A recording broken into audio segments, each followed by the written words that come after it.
আসসালামু আলাইকুম। Hello everyone, কেমন আছেন সবাই? আল্লাহর রহমতে যে যেখানে আছেন ভালো আছেন, সুস্থ আছেন। আলহামদুলিল্লাহ, আমিও ভালো আছি। তো আজকে আরেকটি ছোট ব্লগ নিয়ে চলে আসলাম আপনাদের মাঝে। তো আজকে সকালে নাস্তার তেমন কিছু করিনি, চা চিপ বিস্কুট এগুলো খেয়েছি, যেহেতু আজকে সাপ্তাহিক বাজার করবে, অনেকগুলো বাজার করবে, আবার আমার একটা কেকের ডেলিভারি আছে, সেজন্য আজকে নাস্তা তেমন করা হয়নি। এই তো বাজার করে নিয়ে এসেছে, আমার রান্নাও শেষ হয়ে গিয়েছে। তো আজকে ইলিশ মাছ রান্না করেছি আর পাঙ্গাস মাছ ভুনা করেছি আর কি, একটু ঝোল করে। তো এতে বিকালটা আমি একটু ড্রাগন খেয়ে নিলাম। আমার কেকের তৈরিতে চলে আসলাম, প্রস্তুত প্রণালীগুলো দেখাচ্ছি আপনাদেরকে। তো আজকে আমার 2 পাউন্ড একটা কেকের অর্ডার ছিল আর কি। আমার কথাগুলো আসলে এমন দেখাচ্ছে, আমার একটু সর্দি লেগেছে, সেজন্য গলা ভাঙা ভাঙা দেখাচ্ছে।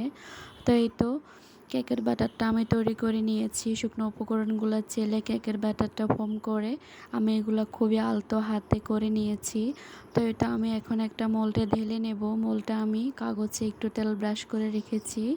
তো আমি এখানে 8 ইঞ্চি সাইজের একটা মোল্ডে কেকটা ঢেলে নিয়েছি। তো আমি যেহেতু চুলায় বেক করি, আমার এখনও ওভেন নাই, কিনা হয়নি, যেহেতু এখনও নতুন বিজনেস। তো এই তো চুলায় আমি বেক করব, সেজন্য আমি মোল্ডে ঢেলে নিয়েছি। আমি একটা চশমানে চুলায়, গ্যাসের চুলায় আমি হিট হতে দিয়েছি প্রায় 10 মিনিট। তো এই তো আমি এখন কেকের ব্যাটারটা দিয়ে দেব। তো ঘড়ি ধরা 30 মিনিট আমি কুক করে নেব।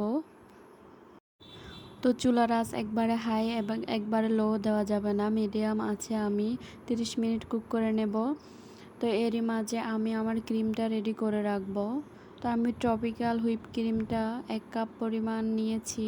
তো এটা আমি ক্রিম করে নেব।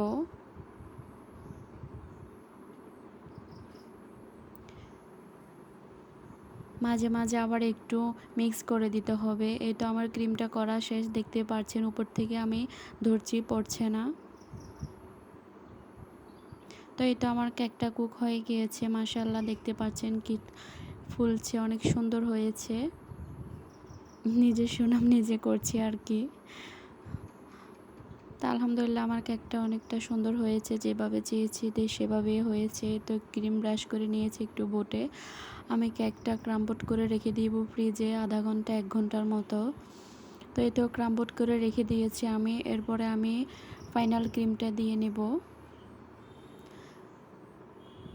তো এই তো দেখতে পাচ্ছেন আমি ফাইনাল ক্রিমটা দিয়ে আমি কেকটা ডেকোরেশনটা করার জন্য রেডি করে নিচ্ছি। এখন আমি কেকটার ফুল ডেকোরেশন করে আপনাদের সাথে শেয়ার করতে পারি না আর কি, অনেক ঝামেলা লাগে, নিজে একা হাতে ভিডিও করতে পারি না। তো সেজন্য ফাইনাল লুকটা আপনাদেরকে দেখিয়ে দিয়েছি, কেমন হয়েছে জানাবেন। তো আজকে এ পর্যন্ত, ভালো থাকবেন। আসসালামু আলাইকুম।